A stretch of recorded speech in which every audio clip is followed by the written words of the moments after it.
हम static keyword की बात कर रहे हैं। स्टैटिक ये कीवर्ड है सी प्लस प्लस में, और कोई भी एलिमेंट है उसको स्पेशल कैरेक्टरिस्टिक देने के लिए हम ये उपयोग करते हैं। और स्टैटिक एलिमेंट एलोकेट होते हैं केवल एक बार एक प्रोग्राम लाइफ टाइम में, और ये जाते हैं स्टैटिक स्टोरेज एरिया में। इसके अलावा इनका जो स्कोप होता है वो पूरे लाइफ टाइम के लिए होता है, प्रोग्राम के लाइफ टाइम के लिए। तो स्टैटिक कीवर्ड हम कहाँ यूज कर सकते हैं? हम स्टैटिक वेरिएबल बना सकते हैं फंक्शन के अंदर, हम स्टैटिक क्लास ऑब्जेक्ट्स बना सकते हैं, हम स्टैटिक मेंबर वेरिएबल बना सकते हैं क्लास के अंदर, और हम स्टैटिक मेथड्स भी बना सकते हैं क्लास के अंदर। एक एक करके देखते हैं। Static variable inside function. अब हम फंक्शन के अंदर स्टैटिक वेरिएबल देखेंगे। तो स्टैटिक वेरिएबल जब हम इसको फंक्शन के अंदर लिखते हैं तो ये इनिशियलाइज होते हैं, they are initialise only once, केवल एक बार, और एक बार वो इनिशियलाइज हो गए तो वो अपनी वैल्यू को होल्ड करते हैं, दोबारा री इनिशियलाइज नहीं करना पड़ता, नहीं होते हैं, वो करने की जरूरत भी नहीं है क्योंकि ऑलरेडी अपने आप को इनिशियलाइज करने के बाद अपनी वैल्यू कंट्रोल रखते हैं। इवन अगर आप फंक्शन कॉल्स के फंक्शन में जाएं, फंक्शन से वापस आए, तब भी ये अपनी वैल्यू मेंटेन करेंगे। एग्जांपल हम देखेंगे अभी। फिर से समझिएगा कि ये स्टोर होते हैं स्टैटिक स्टोरेज एरिया में, स्टैक में नहीं होते। स्टैटिक स्टोरेज एरिया में स्टैक में नहीं होते। जैसे अभी एग्जांपल देखिए आप, इसमें हमने क्या किया, एक मेन फंक्शन है हमारा, और इस मेन फंक्शन में देखिए कि क्या हो रहा है कि हम एक इस पे ध्यान मत दीजिए, केवल आपको जो स्टैटिक है उसमें हम इस फंक्शन के अंदर हमने एक स्टैटिक वेरिएबल बना दिया, इंट काउंट 0। ये स्टैटिक कीवर्ड हमने लिखा और इस काउंट को हमने 0 वैल्यू दी, हमने इनिशियलाइज कर दिया। अब हमने इस मेन फंक्शन में क्या किया हुआ है, हमने एक फॉर का लूप लिखा, और इस फॉर के लूप में कुछ नहीं, ये 5 पर चला दिया इसे, और हर बार हमने ये काउंटर फंक्शन कॉल कर लिया। जैसे हम इसको कॉल करेंगे तो यहाँ पर 0 था जब ये पहली बार कॉल होगा, क्योंकि ये 0 था तो काउंट प्लस प्लस 0। अगली बार क्या होगा, जैसे आप काउंटर कॉल करेंगे जब ये 0 से 1 हो जाएगा, यहाँ पर 0 से 1 हो जाएगा, तो ये 0 था तो ये प्लस प्लस 1 2 3 4, यानी कि जो इसका आउटपुट आएगा वो आएगा 0 1 2 3 4। अगर बाई चांस आप ये स्टैटिक नहीं लिखते, पहले मैं आपको समझाऊं ये हुआ क्या। जब हम स्टैटिक नहीं लिखेंगे, अब यहाँ पर स्टैटिक नहीं लिख रहे, हम ये मान रहे हैं केवल ये ऑटो इंट है। अगर हमने कि इसको ऑटो दिया हुआ है, ये स्टैटिक नहीं है, सेम प्रोग्राम है, केवल हमने स्टैटिक को ऑटो से बदल दिया, तो इसका रिजल्ट क्या आएगा 0 0 0 0 0। अभी क्यों आएगा, क्योंकि जब भी आप इस काउंटर को कॉल करेंगे, इस मेन से जब भी आप कॉल करेंगे तो हर बार ये इनिशियलाइज 0 में होगा, क्योंकि ऑटो वेरिएबल है। जब भी ये काउंटर के अंदर जाएगा हर बार ये 0 इनिशियलाइज होगा, और काउंट प्लस प्लस, क्योंकि यहाँ पर सी आउट में पहले काउंट प्रिंट होगा, फिर बाद में प्लस प्लस होगा, बाद में इंक्रीमेंट होगा, पोस्ट इंक्रीमेंट ऑपरेटर है, तो इसका उत्तर ही आएगा। तो अगर हम स्टैटिक कीवर्ड नहीं यूज करते तो जो वेरिएबल काउंट आप देख रहे थे वो बार बार रीइनिशियलाइज हो जाएगा हर बार जब भी काउंटर फंक्शन हम कॉल कर रहे हैं, और वो डिस्ट्रॉय हो जाएगा हर टाइम जैसे ही फंक्शन जो काउंटर है वो एंड होता है। यानी कि उसकी लाइफ टाइम पूरे प्रोग्राम मेन के लिए नहीं है, मेन स्टार्ट होने से मेन एंड तक, शुरुआत से एंड तक उसकी लाइफ टाइम नहीं है। लेकिन अगर हम इसको स्टैटिक बनाते हैं तो एक बार हमने इनिशियलाइज कर दिया काउंट को, तो उसका स्कोप पूरा मेन के शुरुआत से मेन के एंड तक होगा, इसलिए वो अपनी वैल्यू कैरी कर रहा है फंक्शन कॉल के अंतराल में भी। मतलब फंक्शन कॉल कितने बार हुआ, 5 बार फंक्शन कॉल हुआ, तब भी अपनी वैल्यू मेंटेन रखेगा। अगर आप इनिशियलाइज नहीं करते स्टैटिक वेरिएबल को तो बाय डिफॉल्ट ये अपने आप 0 इनिशियलाइज हो जाता है। ध्यान दीजिएगा, आपको जो प्रोग्राम अभी आपने देखा उसमें हमने स्टैटिक ऐसे लिखा था, स्टैटिक इंट जो भी वैल्यू थी आई मान लीजिए, और इसको हमने 0 किया था। इसको लिखने की आपको आवश्यकता ही नहीं है, आप तो क्या इतना कर लीजिए, इसमें भी हो जाएगा। अब हम स्टैटिक क्लास ऑब्जेक्ट्स बनाते हैं, स्टैटिक क्लास ऑब्जेक्ट्स। तो स्टैटिक कीवर्ड ये किस तरीके से काम करता है। अब हम क्लास ऑब्जेक्ट्स की बात करिए, ध्यान दीजिएगा, हम अब मेंबर से हट चुके हैं, अब हम आ रहे हैं ऐसे क्लास के ऑब्जेक्ट जो स्टैटिक होंगे।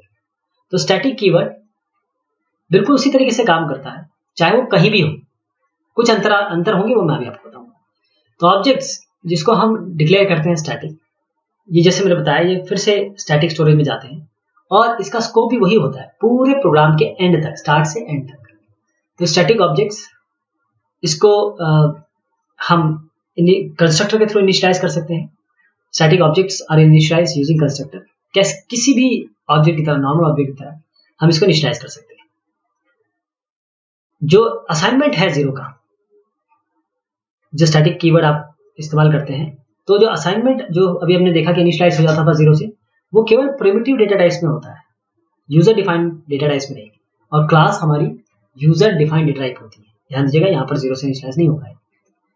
अब इस फंक्शन को बहुत ध्यान से देखिएगा।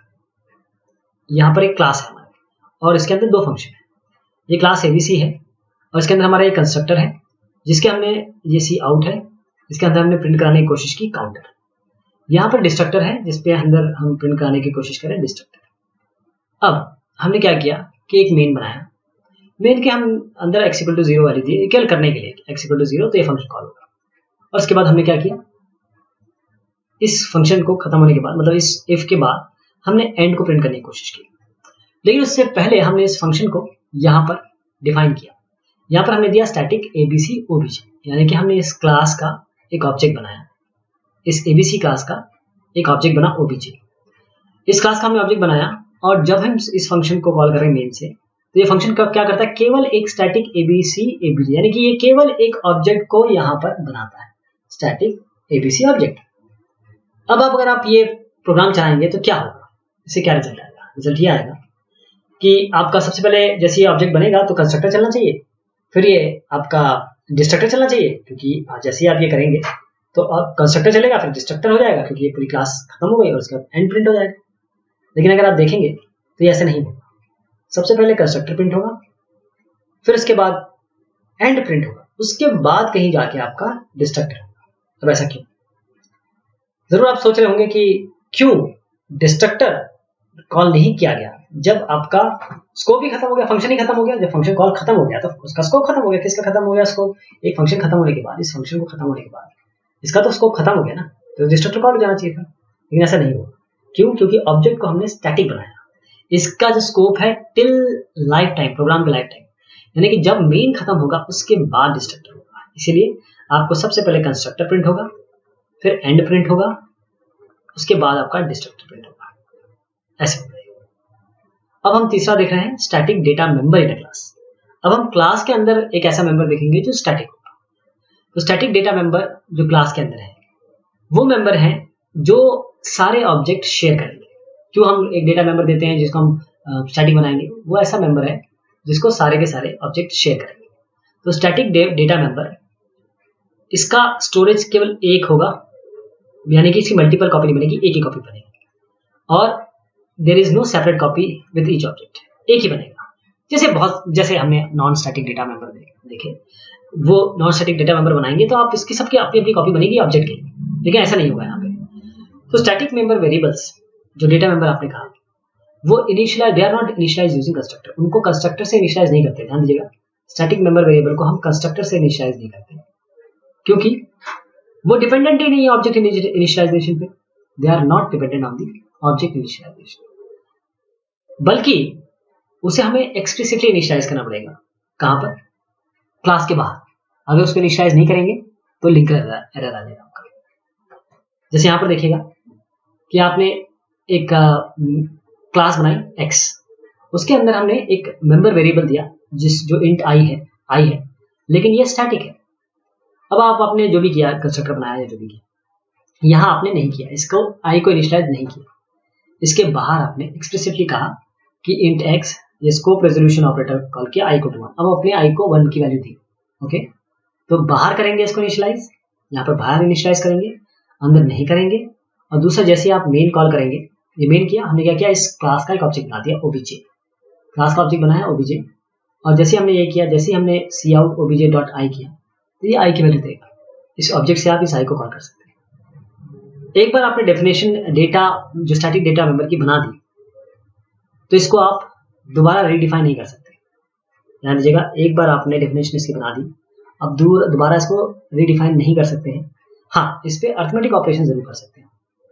अब हम आते हैं स्टैटिक मेंबर फंक्शन पे, यानी कि ऐसे मेंबर फंक्शन जो फंक्शन होंगे और उनके साथ स्टैटिक वर्ड लिखा होगा। तो ये जो फंक्शन है, ये पूरे क्लास के लिए काम करते हैं एज अ होल, किसी ऑब्जेक्ट के लिए नहीं काम करते, पूरी क्लास के लिए काम करते हैं। इसको ऑब्जेक्ट से आप कॉल कर सकते हैं, direct member access dot operator से। लेकिन एक और इसका टिपिकल तरीका है एक स्टैटिक मेंबर फंक्शन का। आप क्लास नेम लिखिए और स्कोप रेजोल्यूशन ऑपरेटर इस ऑपरेटर से कॉल कर लेंगे उसको। एग्जाम्पल मैं आपको बताता हूँ। आपने क्या किया, एक क्लास बनाया एक्स, उसके अंदर आपने एक फंक्शन लिखा और यहाँ पर उस फंक्शन को स्टैटिक दे दिया। अब अगर इस फंक्शन को कॉल करना है आपको, तो आप कैसे करेंगे? डायरेक्टली क्लास नेम के साथ कॉल करेंगे। कैसे? यहाँ पर क्लास का नाम और सीधा डबल कॉलन करके एफ। ये जो फंक्शन आपने देखे, जो अभी आपने फंक्शन देखा, ये ऑर्डिनरी डेटा मेंबर्स को और मेंबर फंक्शन को नहीं कॉल कर सकता। ध्यान दीजिएगा, अगर आपने स्टैटिक मेंबर फंक्शन बना दिया तो ये ऑर्डिनरी डेटा मेंबर को और मेंबर फंक्शन को कॉल नहीं कर सकता। ये केवल स्टैटिक डेटा मेंबर्स को और स्टैटिक मेंबर फंक्शन को कॉल करेगा। इसके पास कोई दिस कीवर्ड नहीं होता है, जैसे सबके पास दिस होता है, इसके पास कोई दिस कीवर्ड नहीं होता है, इसीलिए it can not access ordinary member, इसीलिए ये ऑर्डिनरी मेंबर को कॉल नहीं कर सकता। तो ये था स्टैटिक कीवर्ड अलग अलग तरीके से। बहुत शुक्रिया, बात करने आपसे।